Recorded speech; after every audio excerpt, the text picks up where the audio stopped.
Flying down onto Antarctica from South America was quite a surreal experience. This is not your Qantas flight. This is a cargo plane sitting on very rough seats. But I can't really complain. It's not as bad as 100 years ago.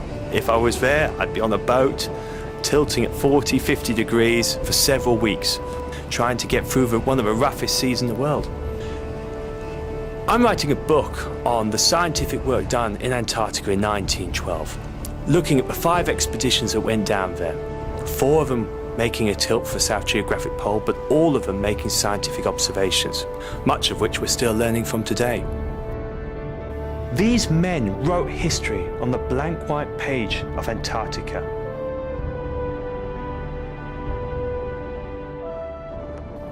I'm going south to do my own research, investigating a recent geological history of Antarctica. And on the back of that, I hope that I actually get some insights into what an amazing experience and how difficult it was to do research over a century ago.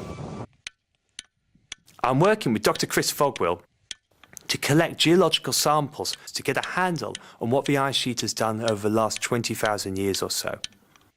And right behind me is Mount Vinson, Antarctica's highest mountain. Chris and I are going to take the skidoos and explore the immediate area, trying to find sites to reconstruct the former ice extent.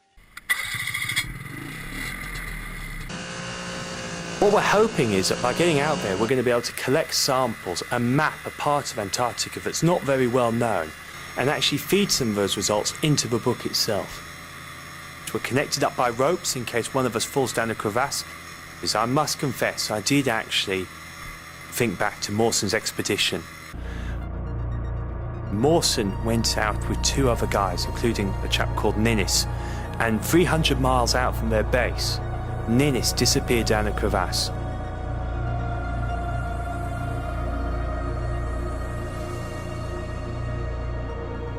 But it just goes to show that this environment is pretty unforgiving, and you have to concentrate all the time. In the Ellsworth Mountains, the mountains act like dipsticks. And what we can do is going out and climbing these different mountains, collecting rock scattered across the surface. And these are called erratics, and basically they have a different geology to the local bedrock.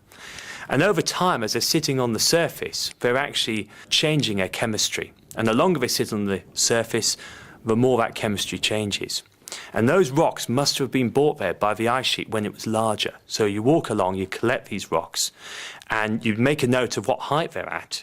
And by taking those samples back to the laboratory and measuring the changed chemistry, we can get a handle on the 3D shape of the ice sheet over time and get a handle on what the changes we're seeing today, how they compare to the past.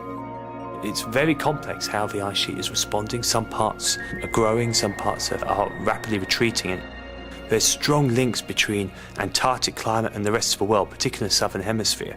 So by monitoring changes in what the ice sheet is doing, what the climate is doing in Antarctica, we'll get a global view of what the future might bring. We now have to get to the other side of the Union Glacier, to a place called the Flower Hills. And the Flower Hills is really important because it's actually next to something called the Rutherford Ice Stream, draining a large part of the West Antarctic ice sheet. And it's moving at around 1 meter a day, so it's quite significant.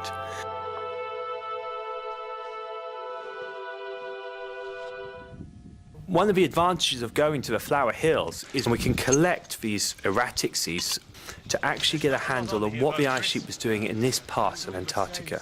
The only way the erratics could have got there is that ice in the past has transported it there and then since melted. Chris and I have just climbed the Flower Hills. We've reached an amazing spot. We're about 500 metres above sea level, and Chris has just found a fantastic sample.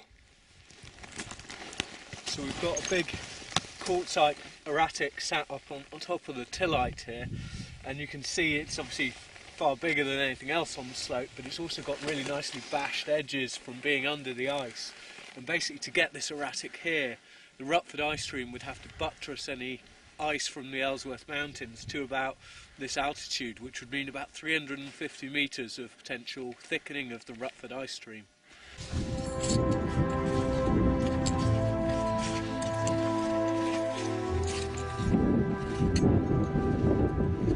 We've just climbed to 1400 metres and we're actually above the former upper level of the ice sheets.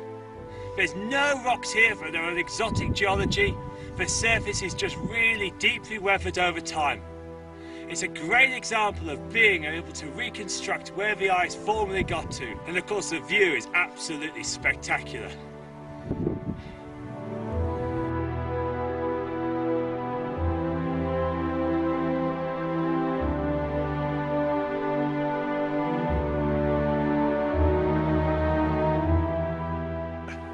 It's been a hugely successful trip. More than 100 samples, far greater than anything we'd expected to get. And we've got lots of other great data that helps explain how this fabulous landscape evolves.